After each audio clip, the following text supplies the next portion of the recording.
Most people think they understand Aizen, but that's the funny part, because Aizen is one of the most analyzed anime villains ever created.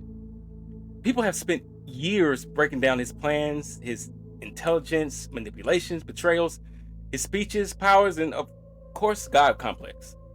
And after all these years, most conversations about Aizen still orbit the exact same question: how did he pull it off? But honestly, I think that's the wrong question, because understanding what Aizen did isn't the same thing as understanding who Aizen actually was. And the deeper you look into Bleach, the stranger that distinction becomes, because underneath all the deception, the arrogance, underneath the impossible planning and overwhelming power, is a character who spends almost the entirety of the story isolated. And I'm not talking about physically isolated, emotionally, philosophically, existentially isolated.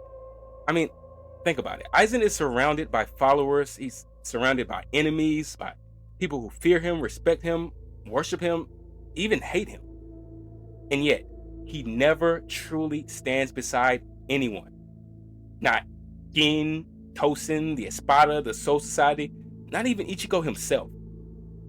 And that's what makes him fascinating, because most villains want power. Most villains want revenge or control. But Aizen already has those things. What he lacked was something far more difficult to obtain. What he lacked was connection. The ability to find someone who could genuinely understand him. Someone he didn't have to manipulate or outgrow. Someone who could stand beside him instead of beneath him. And once you start looking at Aizen through that lens, something strange tends to happen. His actions don't become justified necessarily, but they do become more human. The betrayals hit differently, the speeches hit differently, even his defeat starts to look different. Because the story of Sōsuke Aizen may not actually be the story of a man trying to become a god. It might be the story of a man who felt completely alone long before he ever rebelled against heaven. And that possibility actually changes everything. Because from my point of view, one of the biggest misconceptions about Aizen is that people assume his story begins with ambition, that somewhere along the way he became obsessed with power, that he looked at the Soul Society and thought, I should be in charge of that. But the more that I revisit Bleach, the less convincing that explanation actually becomes, because ambition doesn't actually explain Aizen. In fact, ambition is almost too small of a word for what he's actually experiencing. Aizen isn't chasing status, he's rejecting reality. And those are very different things, because status implies that you still believe in the system. You just want a better position inside of it. Aizen's problem is much deeper than that. Aizen stops believing in the system altogether. And that's where the distance starts to form, because let's be honest for a second. Most people can live with imperfection. I mean, most people understand and know that the world isn't fair. They know that institutions are flawed. Uh, they know that leaders make mistakes, and they understand that authority figures are human. And yet, life continues, because human beings are remarkably good at accepting contradictions. I mean, we have to be. It's how we function. It's how we get through the day. If we analyze every inconsistency around us, we never sleep. But every once in a while, you meet someone who can't do that. Someone who notices every crack in the wall, every contradiction, every lie, every weakness hiding beneath the surface. And once they see it, they can't unsee it. That's Aizen. But the frightening thing about Aizen isn't that he's smarter than everyone else. The frightening thing is that he's incapable of looking away. Most people see imperfections and adapt, but Aizen sees imperfections and obsesses. He sees a flaw and follows it all the way to its natural conclusion. And eventually, that process leads him to the center of the Soul Society itself, the Soul King, the foundation of the entire system, the thing that every captain, every noble, every institution and tradition ultimately rests upon. And what does Aizen discover? Not a god, not a ruler, not a divine being worthy of worship, but a prison, a mutilated existence, somewhat of a symbol being mistaken as authority. And once that realization happens, something inside of him breaks. Because imagine discovering that the foundation of your entire world is built upon something you no longer believe in. What do you do with that information? That's not a Bleach question. That's a human question. I mean, think about it. History is filled with people who reach that moment. People who stop believing in governments, religions, corporations, social systems, ideologies. And the sad thing is, sometimes they were right and sometimes they were wrong. But the psychological experience is always similar. The moment you stop believing in the thing everyone else still believes in, you become isolated. Not physically, but mentally. Because now you're carrying knowledge that separates you from the crowd. Whether that knowledge is accurate or not almost becomes secondary or tertiary, even. The isolation arrives first. And that's exactly what happens to Aizen. Notice how little genuine connection Aizen has throughout Bleach. Not friendship or loyalty, but connection. Those aren't actually the same thing.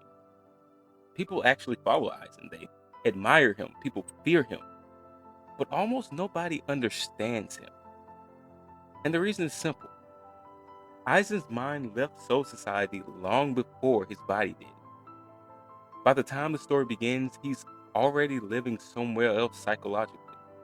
Everyone around him is still participating in the world he stopped believing in years ago. And that's an incredibly lonely place to exist. This is something Bleach quietly communicates through Aizen's demeanor. He's rarely emotional or surprised, he's rarely excited or even shaken. For years, fans interpreted this as confidence. And to be fair, some of it is. But I think part of it is something else: detachment. Because it's difficult to become emotionally invested in a system you've already concluded is broken. The game loses its ability to surprise you, the outcomes stop feeling meaningful, the rituals stop feeling sacred, and everything just starts to feel performative. And once that happens, cynicism isn't far behind. This is where Aizen becomes unexpectedly relatable. And not because most people are secret masterminds or because most people want godlike power, but because many people eventually experience disappointment. The disappointment of discovering that adults don't have everything figured out, that institutions aren't stable as they seem, that authority isn't always wise, that the systems surrounding us are often held together by tradition more than truth. Growing up is, in many ways, a series of disillusionments. The world becomes less magical, less certain, less trustworthy, and most people learn to live with that.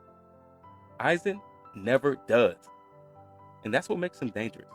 Not his intellect, not Kyoko's Sugetsu, not his power, his inability to coexist with a flawed reality. Because eventually, Aizen reaches a conclusion that has destroyed countless people throughout history. Think about it. If the system is broken, then it deserves to be replaced. Does that sound familiar? And once you genuinely believe that, almost anything becomes justifiable. Manipulation, violence, sacrifice, control. After all, if the current world is fundamentally wrong, then every action starts to feel like a necessary step towards correction. And that's the logic Aizen begins operating under. And once he crosses that line, there's no easy way back. But here's the tragedy, and this is the part that people often miss. Aizen's greatest discovery doesn't make him feel liberated. It makes him feel alone. Because seeing through the illusion doesn't automatically tell you what comes next. It only removes the comfort of what came before. And that's a much heavier burden than people realize, because the truth doesn't always set you free. Sometimes it isolates you. Sometimes it separates you from everyone else around you. Or other times it leaves you standing in a room full of people who still believe in something you've already abandoned. And when that happens, loneliness isn't a side effect, it's the price. And in many ways, Aizen spends the rest of Bleach trying to outrun that feeling. And the moment Aizen stops believing in the world, he becomes isolated from it. But isolation alone doesn't explain Aizen because plenty of people become disillusioned. Plenty of people lose faith in institutions, people realize the world is flawed, but most of them don't become Sōsuke Aizen. What makes Aizen different is what happened next, because the further he drifted away from everyone else, the harder it became for anyone to reach him. And eventually, the distance became so great that nobody could stand beside him at all. This is where Bleach introduces one of the most uncomfortable ideas. An idea that sounds arrogant at first, but becomes strangely tragic the longer you sit with it. The idea that superiority can become a form of loneliness. Now, let's be careful here because this is exactly where conversations about Aizen usually go off the rails. People hear that and immediately think, oh, so Aizen just thought he was better than everyone. And yes, he absolutely did. But I don't think that's the interesting part. The interesting part is what happens after that. Because believing you're superior isn't what isolated Aizen. Being unable to find an equal did. So imagine being the smartest person in every room that you enter. Not occasionally, always. Imagine every conversation ending before it starts because you've already predicted where it's going. You see, for Aizen, every challenge feels temporary, every opponent feels limited, and all the authority figures feel disappointing.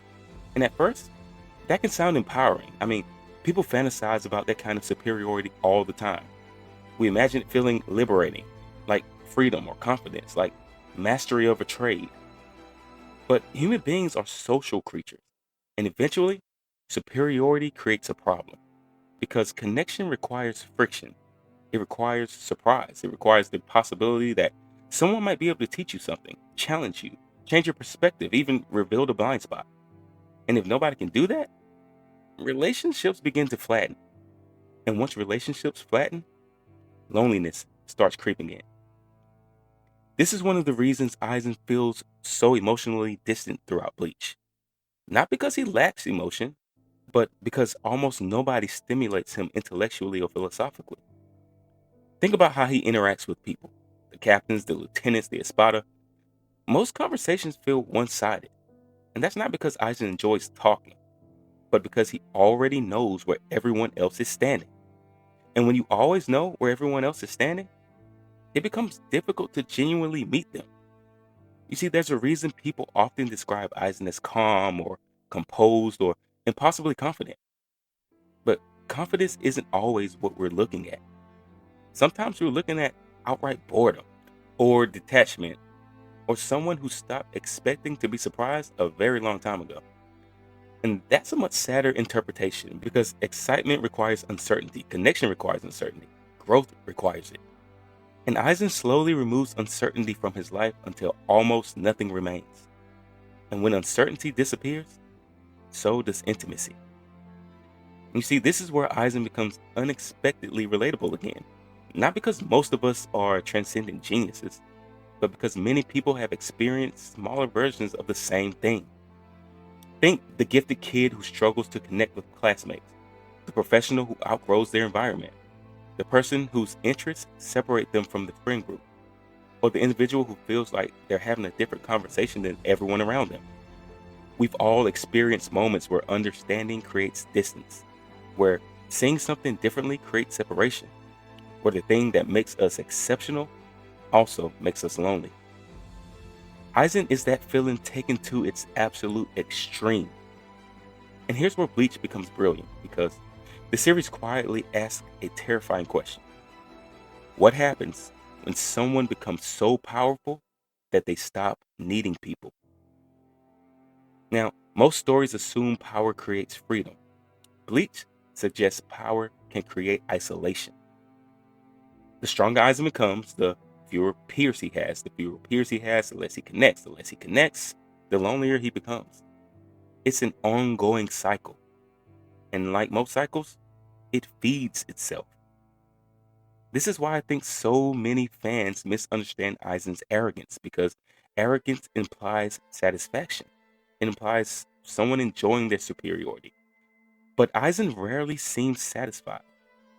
He almost seems frustrated, disappointed, almost irritated by the limitations of everyone else around him. which creates a different emotional picture. Not, I'm better than everyone, but why is nobody here? And suddenly, loneliness starts looking very different. Think about who Aizen actually respects, not obeys, not manipulates, but respects. The list is incredibly small. I mean, you have individuals like Urahara, Yamamoto, and Ichigo, of course, and maybe a handful of others. But what's the common denominator between those individuals? They actually challenge him. And I don't mean physically, existentially. They force him to engage with something outside of himself. You see, for brief moments, they break the isolation. For brief moments, Aizen isn't standing alone. And that's important because it reveals something most villains never admit. Aizen doesn't just want power. He wants opposition. He wants equals. He wants someone capable of reaching the same altitude, someone who can actually see what he sees. And the irony is that by the time he realizes this, he's already pushed everyone else away. The walls are already built, the manipulation has already happened, the betrayals have already happened, and every attempt to transcend humanity has only moved him further away from the thing he actually needed: human connection. You see, there's an old irony that appears throughout history. The people most obsessed with becoming untouchable often become exactly that: untouchable. Not invincible, not fulfilled, but untouchable. Unable to be reached, unable to be understood, unable to be known. And that's where Aizen ultimately ends up, standing above everyone, looking down at everyone, surpassing everyone, only to discover that the view from the top is empty. Because the higher he climbs, the fewer people remain beside him. And eventually, nobody remains at all. Which brings us to the next layer of Aizen's loneliness, because once you've convinced yourself nobody can understand you, trust becomes almost impossible. And when trust disappears, control takes its place. And once I finally acknowledged that fact, I was able to see that the higher Aizen climbs, the lonelier he becomes. And the lonelier he becomes, the less capable he is of trusting anyone. And this is why I think Bleach reveals something deeply uncomfortable about Aizen. Because when you actually think about it, most fans view control as a symptom of arrogance. They'll say, Aizen controls people because he thinks he's smarter. He manipulates people because he thinks they're inferior. Or that he orchestrates events because he believes nobody else is competent. And while there's certainly some truth to that, I think there's another layer underneath it. A much more human layer. A much sadder layer, in my opinion. You see, I don't think Aizen controls people because he trusts himself. I think Aizen controls people because he trusts nobody else. And that distinction is important because one comes from confidence and the other comes from fear. I mean, think about how most healthy relationships work, whether it's friendship, family, marriage, partnership, leadership, take your pick. At some point, every meaningful relationship requires vulnerability, right? I mean, you have to believe someone else might show up. You have to believe that someone else might carry part of the weight. You have to accept uncertainty. You have to relinquish control. And that's terrifying because the moment you trust someone, you create the possibility of disappointment, the possibility of betrayal, of failure, the possibility that things won't unfold exactly the way that you plan. And most people learn to live with that risk, honestly. It's not that big of a deal, right? But Aizen never does. And this is why manipulation becomes so attractive to him. Because manipulation creates certainty. Control creates predictability. It removes variables. And variables are dangerous when you've already convinced yourself that nobody else can be trusted. Because if you truly believe that everyone around you is limited, why would you ever place your future in their hands? I mean, you wouldn't. You start engineering outcomes instead. You start creating contingencies. You start moving people like pieces on a chessboard. Not necessarily because you're evil, but because uncertainty feels intolerable. And that's exactly how Aizen operates. You see, one of the strangest things about Aizen is that he almost never asks people to become better. He simply positions them, moves them, uses them, calculates them. Because deep down, he's already made a decision many controlling people eventually make. The decision that trust is inefficient, that depending on others is risky, that vulnerability is weakness. And once that belief takes root, relationships slowly transform into management. This is something we actually see in real life all the time. I mean, not on Eisen's scale, obviously, but the psychology is familiar. The micromanager who can't delegate, the parent who can't let go, the business owner who refuses to trust employees, the perfectionist who insists on doing everything themselves. And from the outside, it may look like confidence, but often it's anxiety wearing confidence as a disguise. Because underneath all that control is a fear. What happens if I let go? And that's a question Aizen never allows himself to answer. And the irony is that control feels powerful in the short term, but over time, it creates exactly the thing you're trying to avoid: isolation. Because trust is what creates intimacy.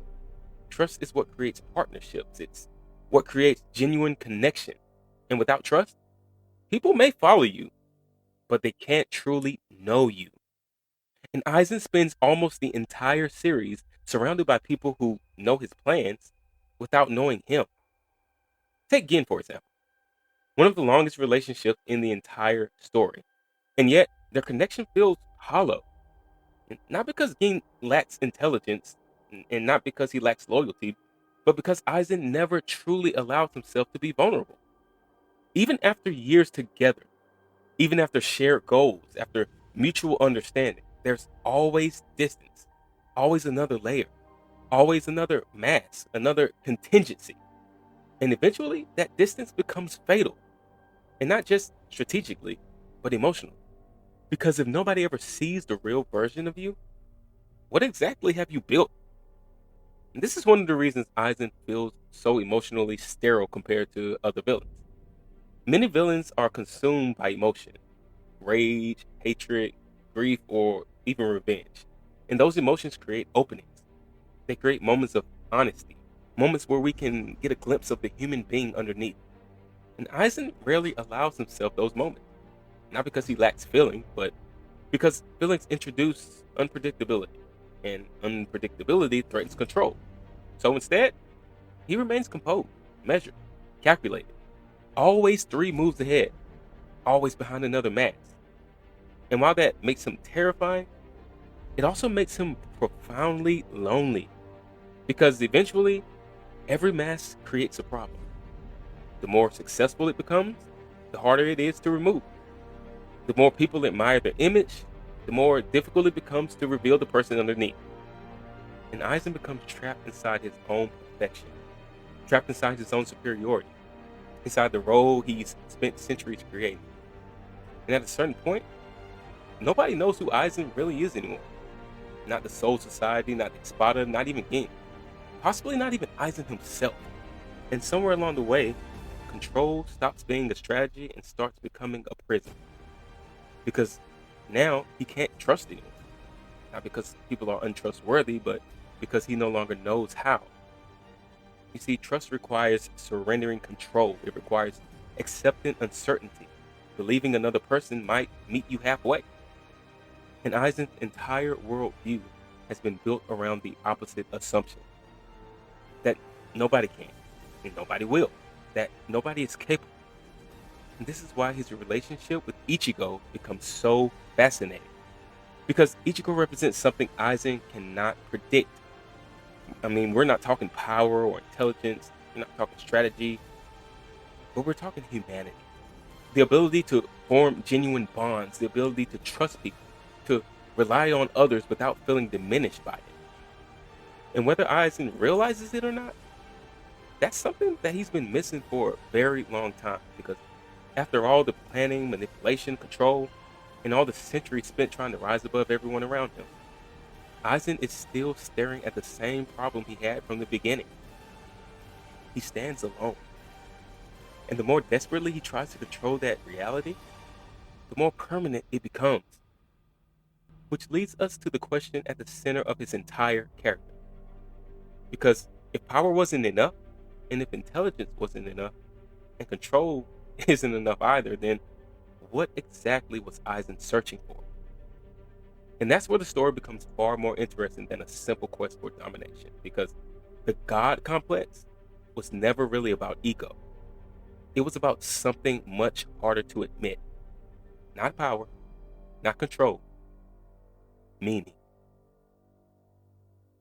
And now I know that you're probably wondering, what does he mean by that? Well, you see, the easiest way to misunderstand Aizen is to assume he wanted power. The second easiest way to misunderstand him is to assume that he wanted power because he was arrogant. Because on the surface, that explanation makes perfect sense.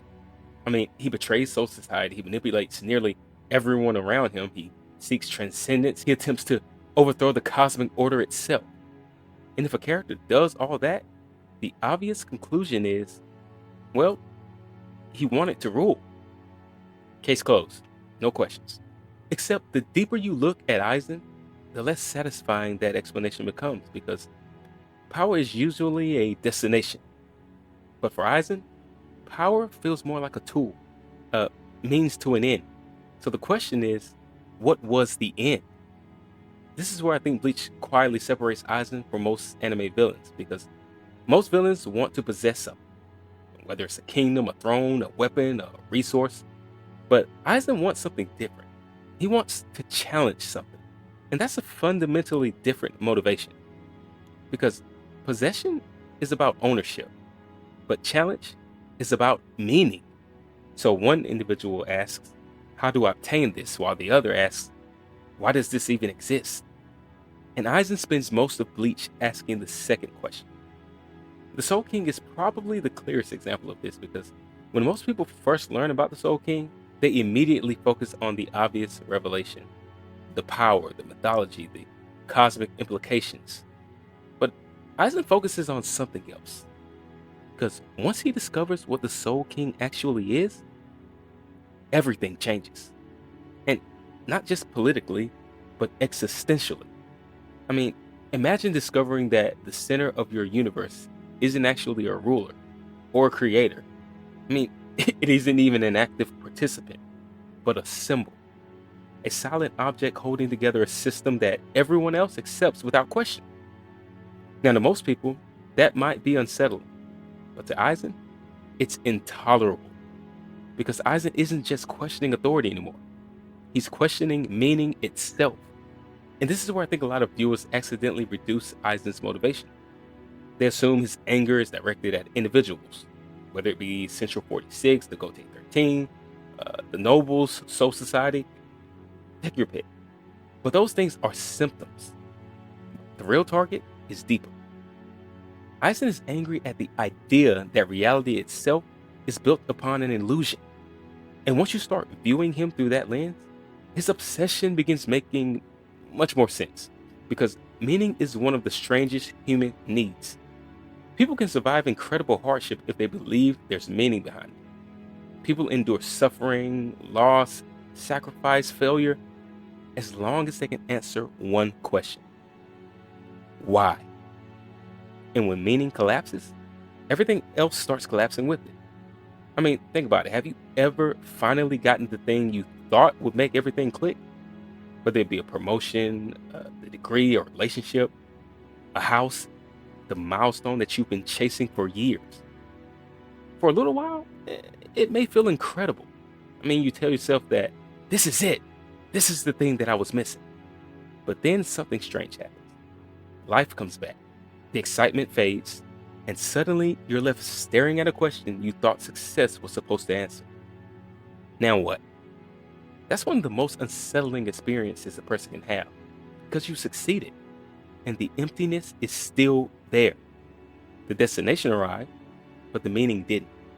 And I think that's exactly what happened to Aizen.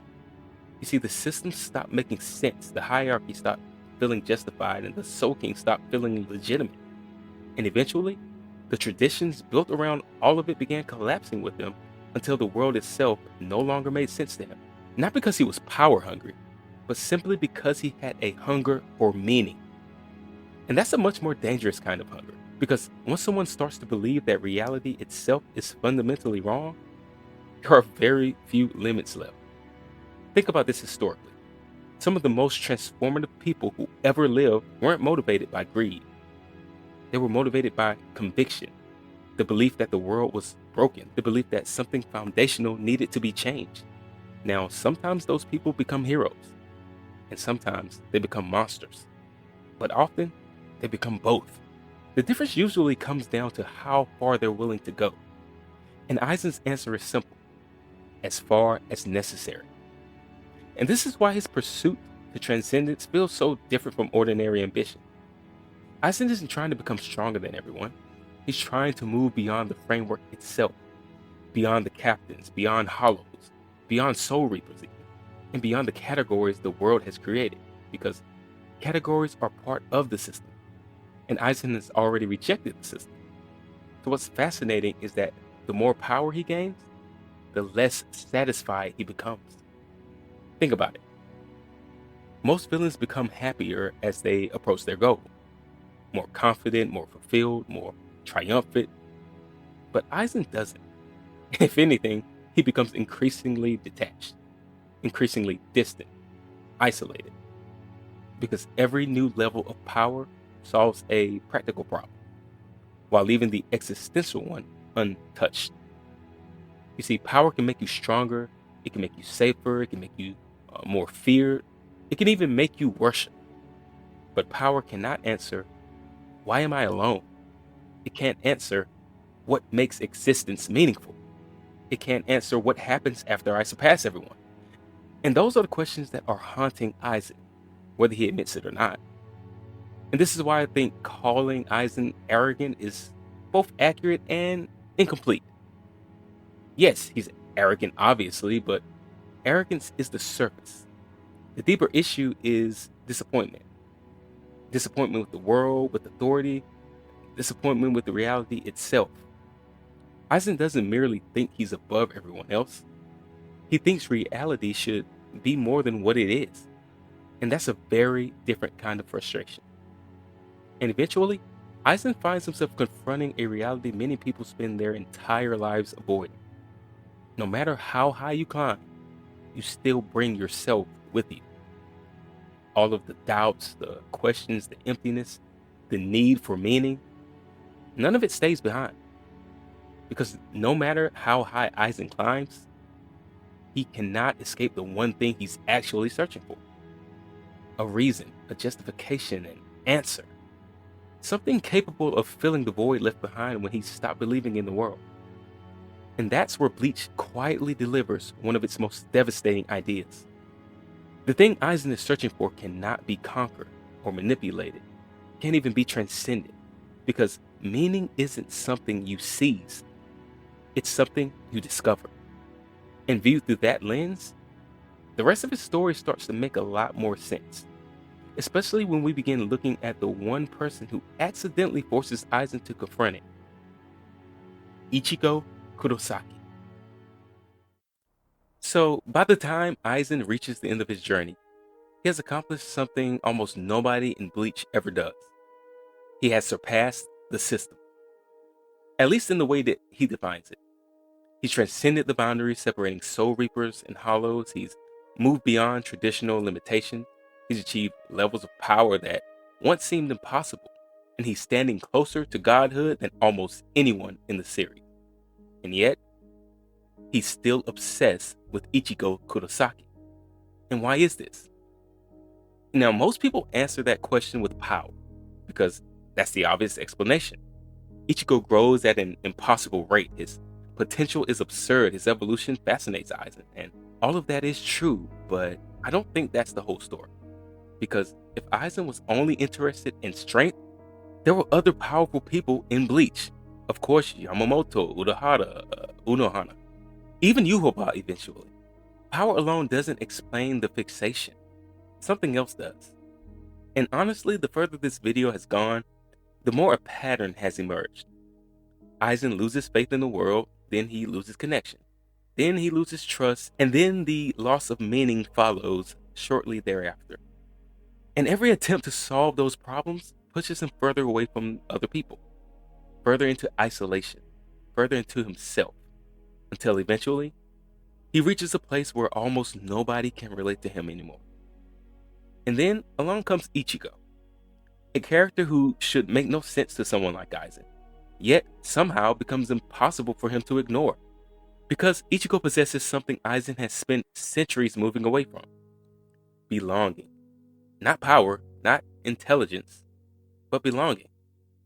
I mean, think about it. Ichigo's greatest strength is never actually his strength. His greatest strength is connection. Think about Rukia and how she changes him. Orihime, Uryu, Chad, his father, his friends, his enemies even change him. Almost every meaningful development in Ichigo's life comes through relationships, through trust, community, through people. But Aizen operates in the exact opposite direction. Every major step he takes moves him away from connection, away from trust, away from vulnerability, dependence, away from community. His evolution is essentially isolation, but Ichigo's evolution is rooted in integration. And that's why they function as such effective opposites.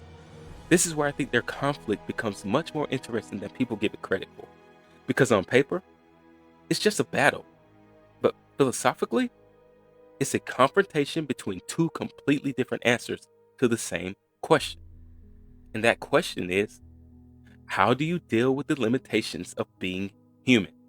And Aizen's answer to that is clearly transcend them.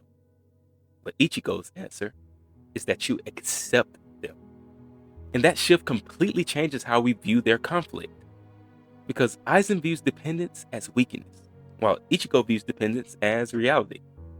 Aizen sees vulnerability as risk, while Ichigo sees it as connection. Aizen spends centuries trying to rise above humanity, while Ichigo spends his entire story learning how to live inside it. And what's fascinating is that Ichigo never actually resolves the problem Aizen is wrestling with. He doesn't disprove them. Soul Society is still flawed, the system is still imperfect, reality is still messy, and authority is still questionable. Ichigo doesn't solve any of those things. But what he does instead is continue forming meaningful relationships despite them. And that's what Aizen cannot understand, at least not at first. Because if you're Aizen, relationships look fragile, temporary, limiting. People disappoint you, they betray you, people die, people fail. Why build your life around something so unreliable? Why trust people when power is more dependable? Why lean on others when self-sufficiency is safer? These are questions many people ask after enough disappointment.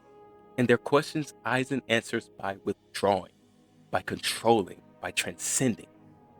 Ichigo answers them differently. He gets hurt and trusts again. He loses people and loves again. He fails and keeps showing up. He remains connected to others despite all the reasons not to. And that's the kind of strength Aizen never fully develops. This is why I think that Ichigo terrifies Aizen.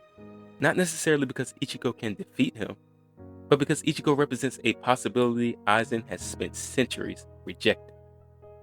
The possibility that meaning doesn't come from rising above people. It comes from standing beside them. Think about how devastating that realization would be from Aizen's perspective.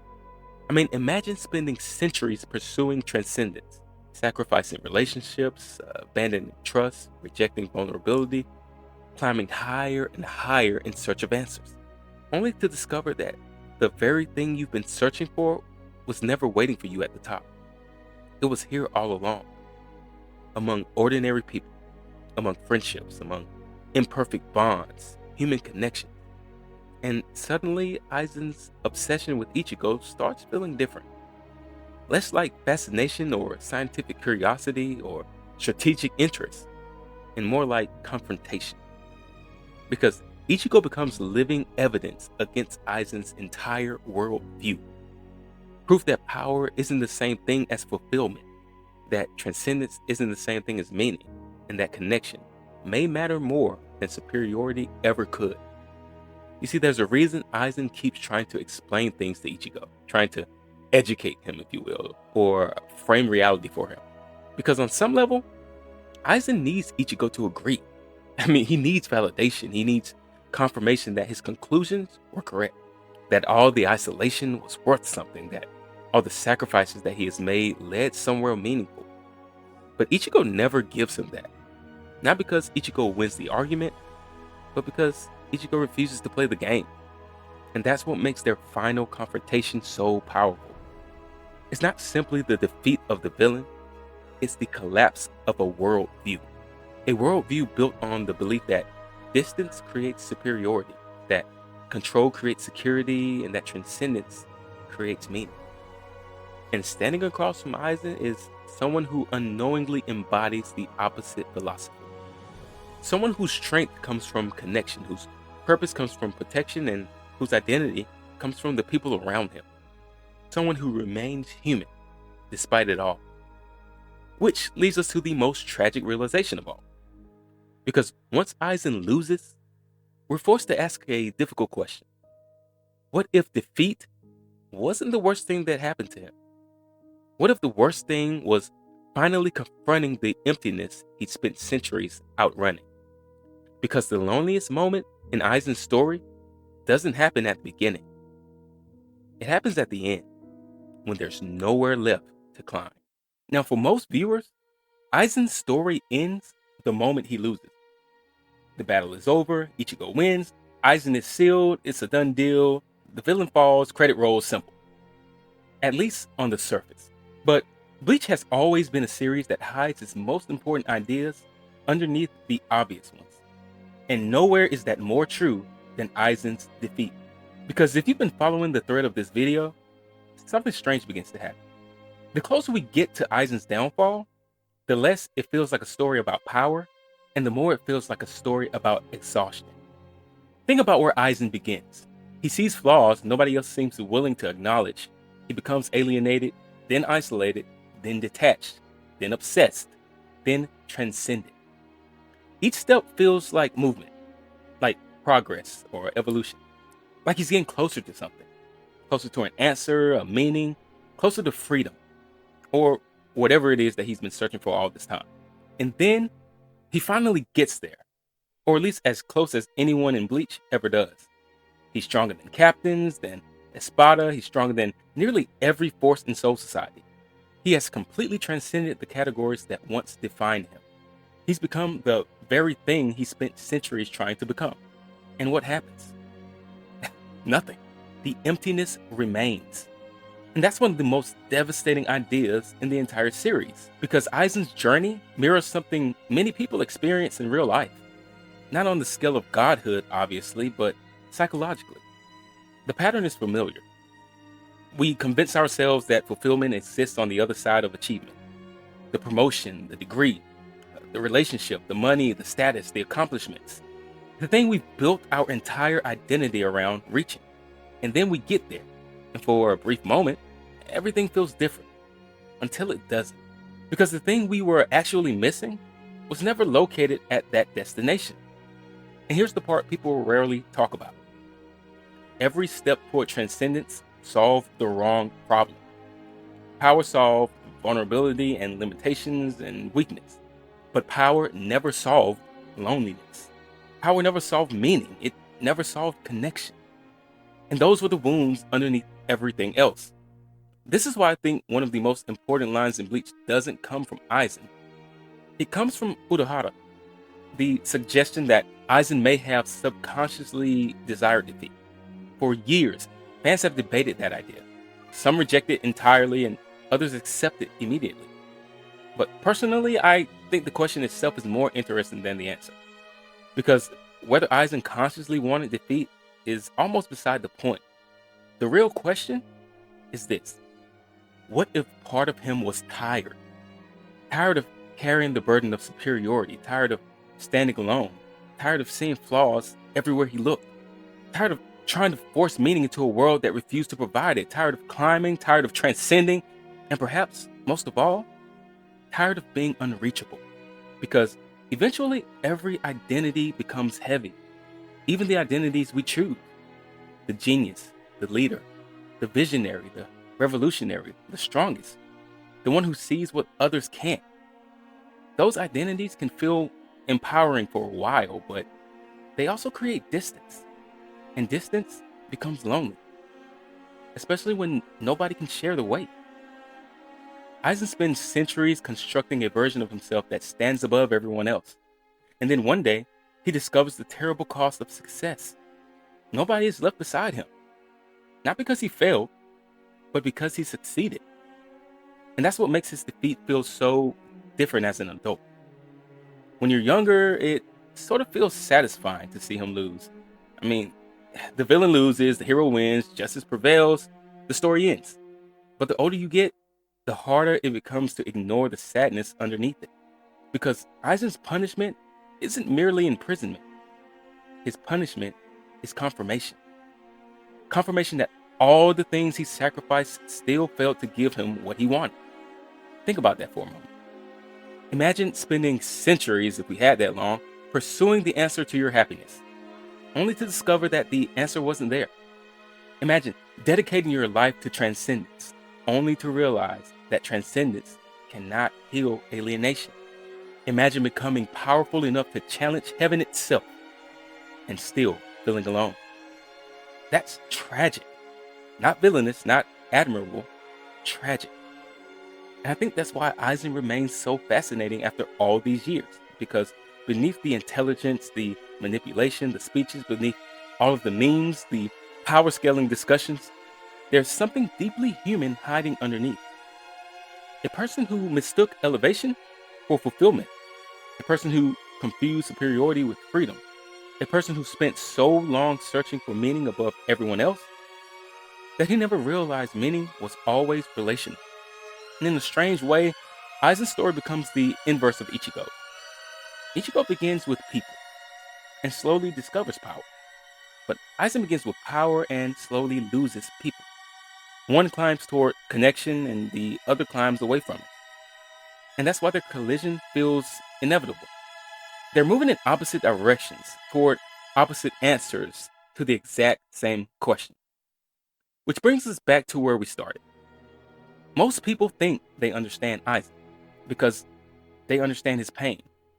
They understand the Hōgyoku, they understand Kyoku Sugetsu, they understand the betrayals, the strategy, they understand what Aizen did. But that's not the same thing as understanding what Aizen lacked. And maybe that's why his story still resonates, because most people will never become gods. Most people will never overthrow kingdoms or transcend reality. But almost everyone knows what it feels like to be misunderstood, to feel disconnected, to chase something they believed would finally make them whole, only to discover the emptiness came with them. And that is the loneliest moment in Bleach. Not when Aizen falls, not when he's sealed or when he loses, but when he finally runs out of places to climb and discovers that everything he was searching for was never waiting for him at the top. So, after all of this, the alienation, the superiority, the control, the search for meaning, the endless climb toward transcendence, we're left with a question that feels surprisingly simple. Was Aizen actually evil? And honestly, I don't think that's the most interesting question anymore, because after spending all this time with the character, it becomes obvious that good and evil don't really explain him. Not completely. They explain his actions, but they don't explain his loneliness. And that's the part that stays with people, because the truth is, most villains are remembered for what they do.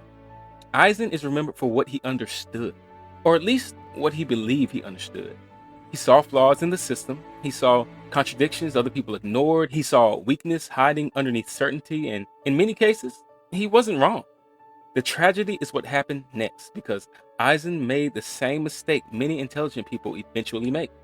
He confused seeing through something with being above it. He confused understanding people with no longer needing them. He confused transcendence with freedom. And for a while, those ideas probably felt true, until they didn't. that's what makes Aizen age so well as a character.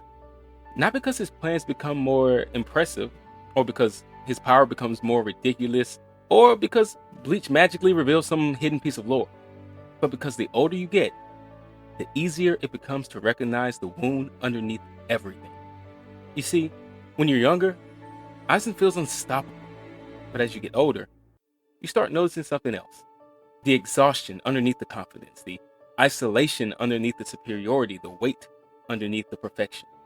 And suddenly, he stops feeling like a mastermind and starts feeling like someone who's been carrying too much for too long. And that shift changes his entire character arc.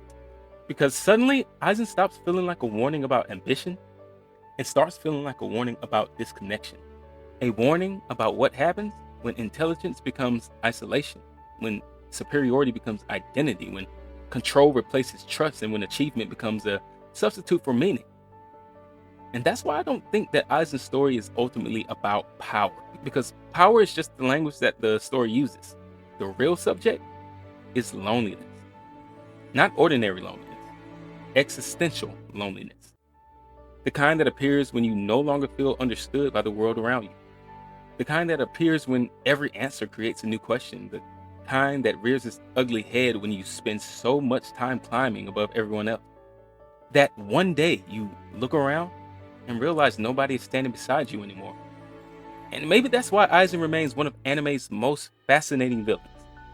Not because we relate to his power, and not because we relate to his plans or his arrogance, but because we recognize the pieces of ourselves in the things that he got wrong. The temptation to withdraw, to control, the temptation to believe nobody understands us, or the desire to search for fulfillment in achievement instead of connection. Most people think Aizen's greatest failure was losing to Ichigo. I don't personally believe that. I think Aizen's greatest failure happened long before that. The moment he stopped believing anyone could walk beside him. Because from that moment on, every single victory was destined to feel empty. So no, Aizen isn't fascinating because he planned everything. He's fascinating because beneath all of the intelligence, all of the manipulation, the transcendence, he spent centuries trying to solve a human problem with inhuman solutions. And that's exactly why he failed.